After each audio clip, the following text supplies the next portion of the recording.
Antes de empezar, quiero dejar en claro que este video no va a ser corto. Esto no es solo una recopilación histórica ni una simple lista de fechas y acontecimientos. Quiero explicar cómo el surgimiento del Estado moderno mexicano a partir de las reformas liberales marcó un momento crucial en nuestra historia jurídica. Cómo se extendieron durante el Porfiriato y cómo las rupturas continuadas después de la Revolución Mexicana de 1910 definieron nuestra estructura legal actual. Sin embargo, no quiero quedar ahí.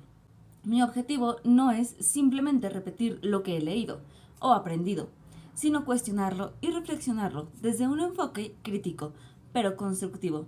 Es importante dejar claro que mi crítica no busca atacar, sino más bien entender cómo es que yo interpreto estos procesos históricos y jurídicos y qué sentido tienen en nuestra realidad actual.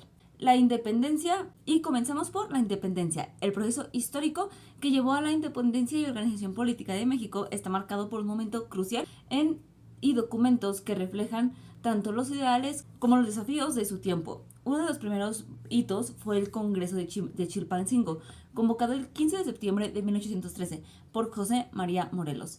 Este evento significó un gran paso hacia la independencia, al proclamar oficialmente el 6 de noviembre del mismo año, estableciendo además los fundamentos de la República. El Congreso dio lugar a la redacción de los Sentimientos de la Nación, documento clave que abogaba por la soberanía popular, igualdad y justicia. Sin embargo, como se tradujeron estas ideas en un marco jurídico práctico, la Constitución de Apatzingán intentó precisamente eso, codificar principios basados en sentimientos de la nación, aunque nunca tuvo fuerza debido a las condiciones adversas que marcó el inicio de los esfuerzos constitucionales en México. Avanzando en el tiempo al Plan de Iguala, en 1821, proclamado por Agustín de Iturbide, estableció la independencia de México bajo un sistema monárquico constitucional, con el catolicismo como religión oficial. Este plan fue ratificado por los Tratados de Córdoba, firmados el 24 de agosto del mismo año. No obstante, el sueño monárquico rápidamente dio paso a la necesidad de un marco republicano, lo que llevó a la Constitución de 1824, que sentó las bases del federalismo. Sin embargo, este sistema fue reemplazado en 1835 por las 7 leyes constitucionales que instauraron un sistema centralista política. Ante esto, en 1847, el Acta de Constitutiva y Reforma restableció el orden federalista, mostrando vaivenes en la organización política del país. El debate entre el federalismo y centralismo no fue la única tensión. La Constitución de 1857, profundamente liberal, buscó consolidar derechos individuales y separar a la Iglesia y al Estado, marcando un nuevo capítulo en la lucha entre conservadores y liberales. El conflicto se intensificó con las leyes de reforma de 1859, promulgadas por Benito Juárez, que limitaron drásticamente el poder de la Iglesia al seculizar el matrimonio y nacionalizar sus bienes. Fue esta ruptura con la Iglesia lo que realmente consolidó el Estado mexicano como una entidad moderna. En paralelo a estas transformaciones políticas, el país comenzó a consolidar un sistema jurídico, como lo demuestra el Código Civil del Distrito Federal, que buscó regular las relaciones. Sin embargo, la estabilidad obtenida a través de estos avances fue opacada por el inicio del Porfiriato en 1876, un periodo más de 3 décadas de modernización económica y represión política. Durante este régimen se promulgó el Código Federal de Procedimientos Civiles en 1897, que reforzó la estructura jurídica dentro de un contexto autoritario. La represión del Porfiriato desencadenó en 1910 la Revolución Mexicana, iniciada por Francisco I. Madero en el Plan de San Luis Potosí, un llamado a la rebelión contra el régimen dictatorial. Este movimiento, cuyo propósito inicial fue democratizar al país, rápidamente se transformó en una lucha multifacética por la justicia social y derechos agrarios, como lo refleja el Plan de Ayala de 1911, liderado por Emiliano Zapata, y posteriormente en 1913 Venustiano. La promulgación de la ley agraria en 1915 y finalmente la Constitución de 1917 sellaron esta transformación al establecer derechos sociales como la reforma agraria, los derechos laborales y la nacionalización de los recursos naturales. Cabe destacar que Emiliano Zapata fue fusilado y sus planteamientos no fueron llevados a cabo. Emiliano Zapata velaba más que nada por los derechos de los campesinos. Y Carranza era pues de feria. A él le interesaba más que nada que el Estado dejara de estar como en desequilibrio. Ahora, al observar este recorrido histórico, me surgen varias interrogantes que pues son inevitables, como por ejemplo, ¿por qué a pesar de los ideales de justicia e igualdad plasmados en estos documentos, México continuó enfrentando profundas desigualdades sociales? ¿Fue la implementación de estos marcos legales insuficiente? ¿O tal vez se trató de una resistencia estructural al cambio por parte de las élites? Esa reflexión permite cuestionar no solo el éxito de los esfuerzos constitucionales, sino también cómo se relacionan con los retos actuales de México. Al ver el derecho nacional mexicano, desde sus raíces es imposible no cuestionar las narrativas oficiales. ¿Realmente podemos hablar de un progreso lineal hacia la justicia? ¿O hemos sido testigos de una repetición de sistemas de imposición adaptados a cada época? Por un lado, el derecho indígena prehispánico y novohispano nos muestra cómo las normas pueden ser utilizadas para justificar el poder de una élite. Asimismo, el derecho novohispano preindependiente e independiente demuestra que incluso las leyes más bien intencionadas pueden perpetrar sistemas de explotación si no se cuestionan las estructuras de fondo. La independencia, aunque crucial, no transformó esas dinámicas por completo. Esta reflexión nos lleva a hacernos una pregunta clave. ¿Cómo podemos construir un sistema jurídico que no repita los errores del pasado? La respuesta está en reconocer que el derecho no es neutro. Está influenciado por quienes lo crean y lo aplican. Si queremos un cambio real, debemos cuestionar no solo las leyes, sino las ideologías y estructuras de poder que las sostienen. Ver cómo las ideologías influyen y configuran nuestras vidas, nuestras creencias y nuestras formas de organizar la sociedad es crucial para comprender por qué las promesas de igualdad, libertad y justicia de muchísimas revoluciones y de sistemas políticos como la Constitución de 1917 no han logrado cumplir plenamente con su objetivo. El punto crítico aquí es tomar conciencia de las cadenas ideológicas que nos condicionan desde el momento en que se establece una nueva estructura social. Es incluso en el marco de una revolución que pretenda la igualdad y el cambio, se está actuando dentro de un conjunto de ideas y valores preexistentes. Estos valores no surgen de un vacío, sino de un progreso histórico que ha sido impuesto y que a menudo ni siquiera somos plenamente conscientes que hemos absorbido. Las revoluciones y los movimientos sociales, por muy justos que sean en su origen, no están exentos de las influencias ideológicas de su tiempo. Por ejemplo, la Revolución Mexicana, que entre otras cosas buscaba resolver las desigualdades agrarias y mejorar las condiciones de vida de los campesinos, no logró su objetivo en su totalidad.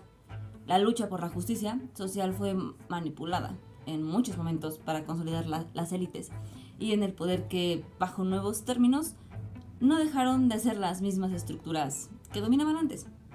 De hecho, la Constitución de 1917 introdujo derechos que en teoría deberían cambiar la estructura social, pero no resolvió la desigualdad económica y social que seguía y sigue hasta hoy existiendo. Este fenómeno no es exclusivo de México. Muchas veces las revoluciones que ocurren bajo las promesas de igualdad no tienen una verdadera ruptura con la estructura ideológica previa. Es decir, aunque los líderes revolucionarios puedan tener intenciones de justicia, la ideología que prevalece en el sistema político y social sigue operando bajo principios que no han sido cuestionados o transformados radicalmente. En este contexto, el derecho, el gobierno y las instituciones, a menudo manifestaciones de esa ideología subyacente que crea una simulación de justicia sin alterar la estructura de la desigualdad. Si nos preguntamos si después de la Revolución Mexicana y la promulgación de la Constitución de 1917 se acabaron las diferencias de clase y represión La respuesta más inmediata es no. Las promesas constitucionales de derechos humanos, justicia social y redistribución de la tierra quedaron a menudo en papel, mientras que la desigualdad estructural siguió siendo constante. Después de la revolución, el poder político fue transferido a una élite dictatorial, como la de Porfirio Díaz, el PRI, el PAN, por décadas, a una nueva élite revolucionaria, pero el sistema de explotación económico y la concentración de poder permanecieron, aunque bajo otras formas, PRI, PAN, ahora Morena tal vez. A medida que el Estado mexicano fue consolidado, muchas de las promesas de cambio no fueron implementadas de forma efectiva, o en muchos casos fueron contaminadas por intereses económicos y políticos que ya existían. Y lo mismo ocurre con las oportunidades laborales, educativas y económicas.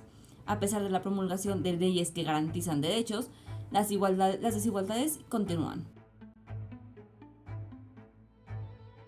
Seguimos siendo marginalizados por un sistema económico que prioriza los intereses de la élite sobre el bienestar colectivo.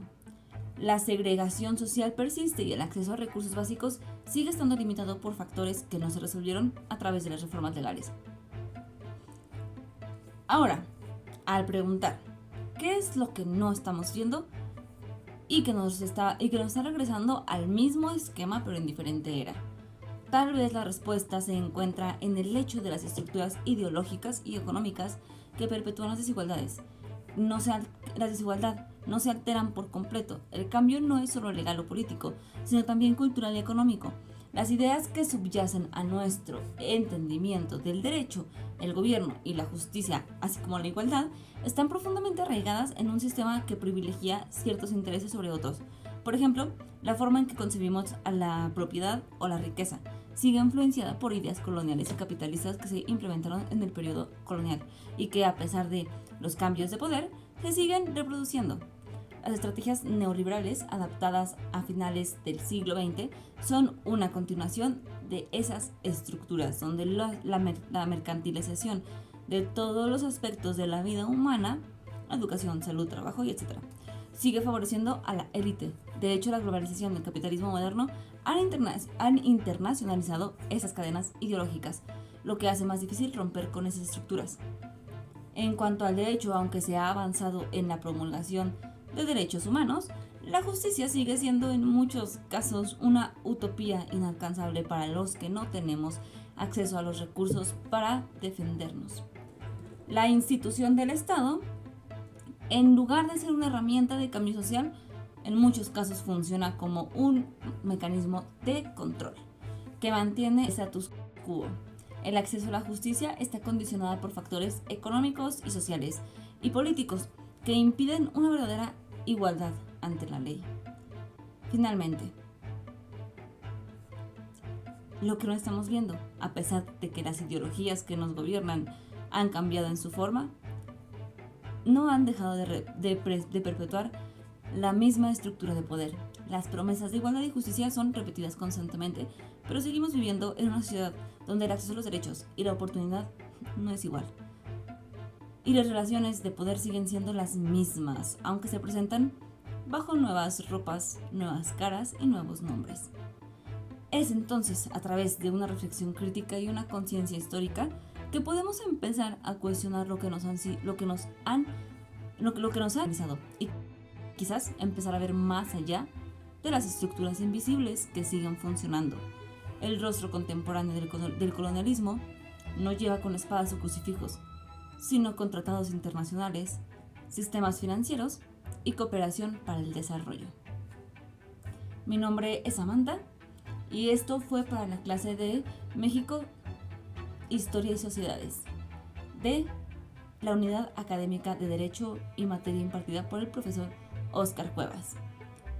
Yo estoy en cuarto W y ¿te dije mi nombre, creo? Mi nombre es Angélica Samantha Mata Hernández. Bye. Recuerda que los rebeldes no somos los malos, somos los que ya nos cansamos. Y recuerda que la rebo ya no es con, sino con conocimientos. No hay mejor arma que ese, el conocimiento.